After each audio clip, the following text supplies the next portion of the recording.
আসসালামু আলাইকুম। আজকের সংবাদপত্রের খবরাখবর নিয়ে আপনাদের সামনে হাজির হয়েছি আমি সাংবাদিক আনোয়ার বাবু। আজ ২১শে মে ২০২৫ বুধবার। আসুন এবার দৈনিক সমকালের প্রথম পৃষ্ঠায় যে খবরগুলো আছে তা এক নজর দেখে নেওয়া যাক। দৈনিক সমকালের প্রধান শিরোনাম, সারা দেশে সরকারি ১৪ হাসপাতালে বন্ধ আইসিইউ সেবা। এরপরে তাদের আরেকটি প্রধান শিরোনাম হচ্ছে, এবার ঢাকা অচলের হুমকি। বিএনপি নেতা ইশরাক হোসেনকে ঢাকা সিটি কর্পোরেশনের মেয়র পদে শপথের উদ্যোগ নেওয়ার জন্য আজ বুধবার সকাল ১০টা পর্যন্ত সময় বেঁধে দিয়েছে আন্দোলনকারীরা। এ সময়ের মধ্যে শপথের ঘোষণা না এলে ঢাকা অচলের হুমকি দেওয়া হয়েছে। পাশাপাশি ডিএসসিসি ৫টি কর্মচারী ইউনিয়নের তরফ থেকে বর্জ্য অপসারণ কাজসহ নাগরিক সেবা পুরোপুরি বন্ধ করে দেওয়ারও হুঁশিয়ারি এসেছে। এবার আজকের পত্রিকার অন্যতম শিরোনাম হচ্ছে যে, সংস্কারের সময়ে সংযমী বাজেট নিয়ে এই সংবাদটি। আজকের পত্রিকার খবরে জানা যাচ্ছে যে, বিশেষ অভিযানে সারা দেশে গত ২৪ ঘন্টায় ১,৬০৫ জনকে গ্রেপ্তার করেছে পুলিশ। নতুন ডিজাইন ও ছবি সংবলিত কয়েকটি নোট বাজারে আসছে শিগগির। ঈদের আগে বা পরে বাজারে আসা এসব নোটের কোনোটিতে থাকছে না বঙ্গবন্ধুর ছবি, কোনো নোটে থাকছে না মানুষের পুরোপুরি ছবি। জানা গেছে ২৭ মে বাজারে আসছে ২০ টাকার নোট। এতে কান্তজির মন্দির ও বৌদ্ধ মন্দিরের ছবি থাকবে।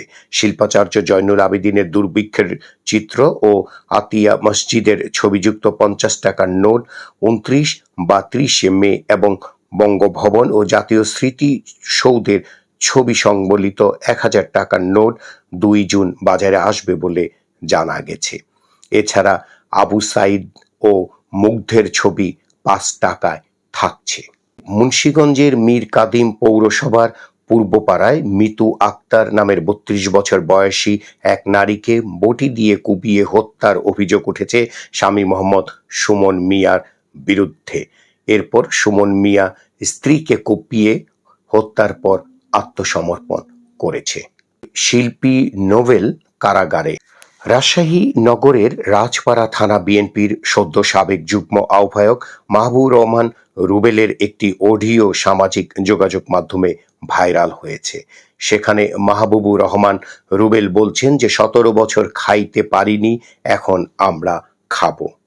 এবার আসুন প্রতিদিনের বাংলাদেশ পত্রিকায় দেখি। প্রতিদিন বাংলাদেশ পত্রিকার একটি সংবাদ হচ্ছে, দেশে স্টার লিংকের যাত্রা শুরু।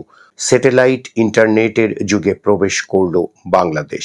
স্টার লিংকের ডেটা ব্যবহারে কোনো লিমিট নেই।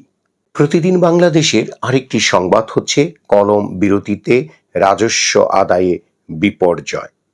আরেকটি সংবাদ যেটি আজকের পত্রিকায় এসেছে সেটি হচ্ছে যে, হাসনাত আব্দুল্লাহকে দুদুর পরামর্শ। সংবাদটির একটু আমরা বিস্তারিত দেখে নেই কি বলা আছে সংবাদে। আওয়ামী লীগের কাছ থেকে টাকা নিয়ে বিএনপি চলে। জাতীয় নাগরিক পার্টির নেতা হাসনাত আব্দুল্লাহর এমন বক্তব্যের কড়া প্রতিক্রিয়া জানিয়েছেন বিএনপির ভাইস চেয়ারম্যান শামসুজ্জামান দুদু। তিনি বলেছেন, বিএনপির নেতারা যদি একত্রে প্রস্রাব করে দেন তাহলে এই প্রস্রাবের তোরে ভেসে বঙ্গোপসাগরে গিয়ে পড়বা। এমন কোনো কথা বলবা না যে কথার দায়িত্ব নিতে পারবা না। বিএনপির সম্পর্কে যে অভিযোগ করেছ সেই অভিযোগের জবাবে বিএনপি যদি শুধু থুতু ফেলে, সেই থুতুর মধ্যে তোমাকে খুঁজে পাওয়া যাবে না। দৈনিক ইত্তেফাকে আমরা কয়েকটি শিরোনাম দেখে নেই। দৈনিক ইত্তেফাকের অন্যতম একটি শিরোনাম হচ্ছে, বিএনপির ভার্চুয়াল সভায় মির্জা ফখরুল ইসলাম আলমগীর বলেছেন, নির্বাচন পেছানোর চক্রান্ত হচ্ছে, একটি কালো ছায়া এসে দাঁড়াচ্ছে। ইত্তেফাকের আরেকটি সংবাদ হচ্ছে, ৩ উপদেষ্টা ও ৩ বাহিনী প্রধানকে নিয়ে প্রধান উপদেষ্টার বৈঠক, স্থিতিশীল নিরাপত্তা বজায় রাখার উপর গুরুত্ব আরোপ। যুগান্তরের অন্যতম প্রধান শিরোনাম করেছে, জাতীয় সংসদ নির্বাচন, আসন সীমানায় বড় পরিবর্তনের চিন্তা। যুগান্তরের আরেকটি সংবাদ আমাদের দৃষ্টিতে এসেছে, সেটা হচ্ছে যে বাংলাদেশ ব্যাংকের প্রতিবেদন, লুটেরাদের পেটে ২০ ব্যাংকের মূলধন। যুগান্তরের আরেকটি সংবাদ হচ্ছে, বকেয়া বেতনের দাবিতে মঙ্গলবার রাজধানীর কাকরাইল মসজিদের সামনে বৃষ্টি অপেক্ষা করে অ্যাপারেলস লিমিটেডের শ্রমিকদের বিক্ষোভ। এই ছিল আজকের সংবাদপত্রের প্রধান প্রধান শিরোনাম। আপনাদের যদি আমাদের ভিডিওটি ভালো লাগে তবে অবশ্যই একটি লাইক দেবেন, শেয়ার করবেন এবং আপনার কমেন্ট জানাবেন।